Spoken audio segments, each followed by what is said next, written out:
welcome back to my channel. I hope you're all doing well out there. And today we're heading back to slasher film territory for a sequel to an original film that came out in 1984. But before we get into this one, do me a favor, like, comment, and subscribe. Subscribe. I greatly would appreciate that. And also, as always, a shameless plug for my TeePublic store. I'll leave a link for that in the description box below. And today we're going to talk about Mutilator 2. Yes, Mutilator 2 just dropped on Amazon Prime. I heard about it through Bloody Disgusting yesterday. You can rent it for $2.99 like I just did, or purchase it for $9.99. Supposedly they are working on a Blu-ray version, so if you like physical media, you should be able to pick this up on physical media if you would like to in the near future. And yes, this came out unrated. It's an hour and 21 minutes long. It was shot back in 2022.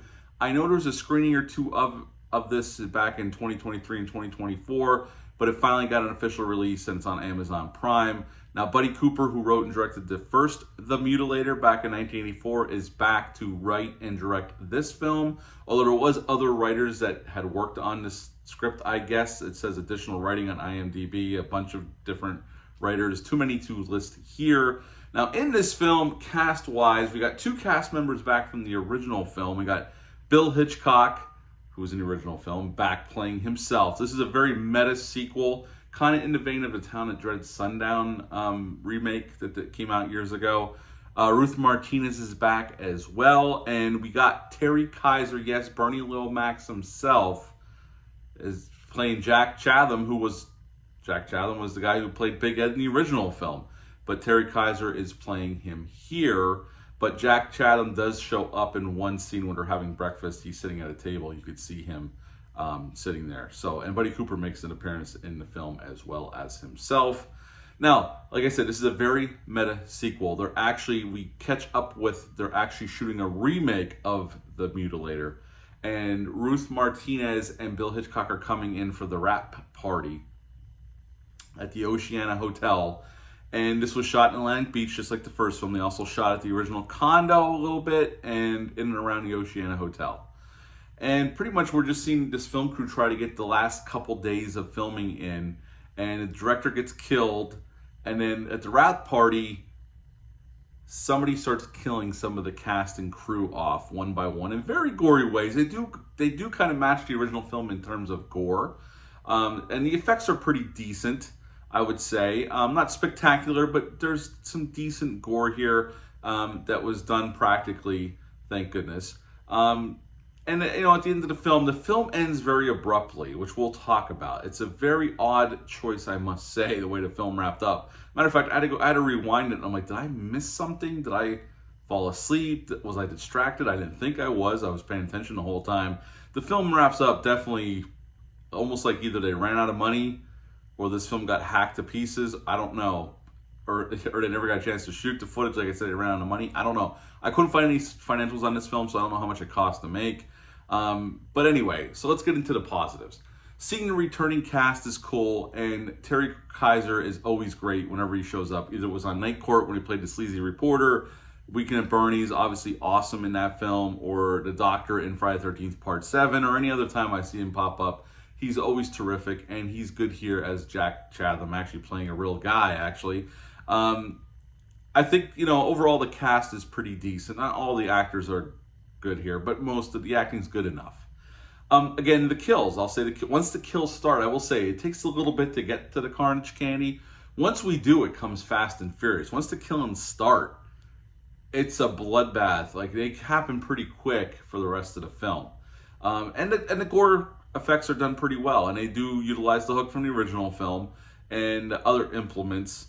So I'd say, if you like the carnage candy, you get that here for sure. I mean, this isn't Terrifier levels of gore, but there's some good practical effects here.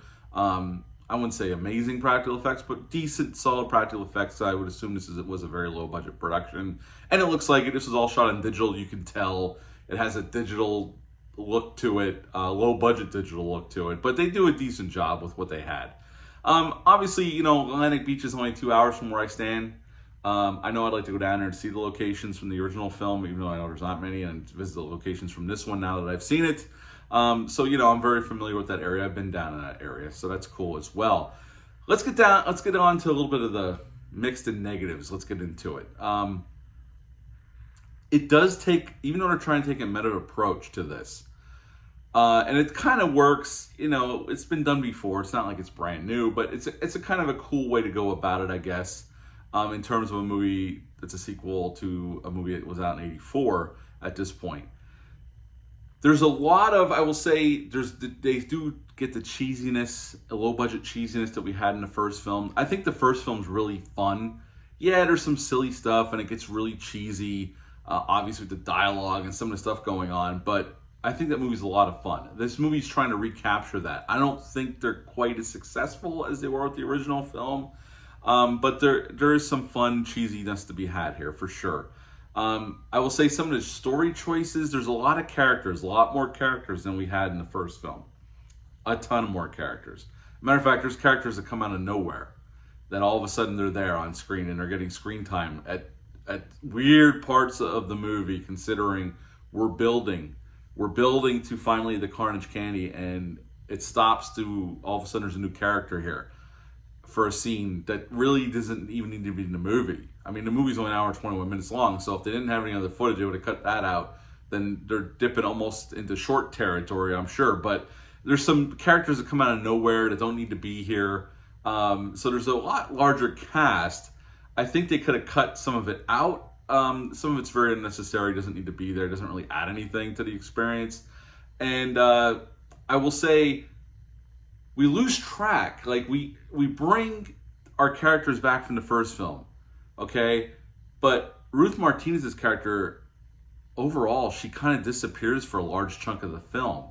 I mean, we're here to kill the new people. I mean, that's what they're basically doing. But some of the cast that comes back, kind of, they're off screen for a large chunk of the second half of the film. And it's a very bizarre choice, because you think, you know, if this is made for Mutilator fans, you think they'd have them in it or more involved what's going on in the second half of the film, but they kind of just drop off the map. And then you see them briefly at the end, and that's pretty much it. So it's definitely very choppy in that sense, where the original film had a very small cast, pretty much one location once we got to the condo, which just takes up most of the film. So it's more contained. This one, there's way more people. You almost kind of lose track of people, and then with the new people just show up all of a sudden and get a couple of lines, it's kind of like there's a lot going on for such a low-budget, short movie that I just thought it was very unfocused at times. Once we get to the rap party, you see Art the Clown, somebody just like Art the Clown walking around, Ghostface, Jason, Michael Myers. There's two people sitting around talking that we cut to once in a while dressed like zombies. I don't know why they're dressed up. They don't say it's Halloween. It's just a rap party for the movie. So I thought that was kind of odd. I mean, it's cool to see those characters, but I thought that was a little bit odd. And that's a little bit of a nitpick, and I don't consider that a negative. I just thought it was an odd choice. The biggest odd choice, I would say, is the ending. The ending just, we're building up, people are getting killed left and right, and this one last crew guy gets killed. And then we cut to, they find a body in a hotel room, that, because I don't want to give all of it away. Because it will be a little bit of a surprise. So somebody gets killed earlier, like during the party, early on in the party, and then they finally find his body after this last crew member gets killed on the pier. And there's a police officer there, and all of a sudden the movie cuts, and they have the killer in handcuffs, and the movie's over. I thought I missed it. I thought I fell asleep.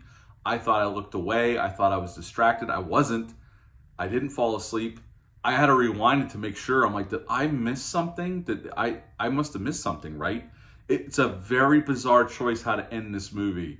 And I didn't like it. Like, I'm like, wow. Either they ran out of money and couldn't afford to shoot those scenes, but something just didn't feel right. Like, by the time it gets around to like the last guy getting killed, you know who the killer is, who's doing the killing.